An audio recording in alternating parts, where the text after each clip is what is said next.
The 10% withholding actually applies under the Foreign Investment Real Property Tax Act, which I'm going to get into. It's fairly common, and I think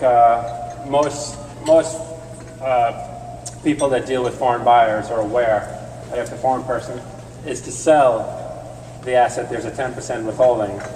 unless there's an exemption for sales of a principal residence and value is less than $300,000, or the buyer gets what's called a withholding certificate, which means you send in an application to the IRS ahead of time saying, hey, wait a minute, I'm only going to earn X dollars of profit. Can you tax me at the rate that would normally apply and not just take 10% of the gross price off the top? Withholding certificates are done quite a bit,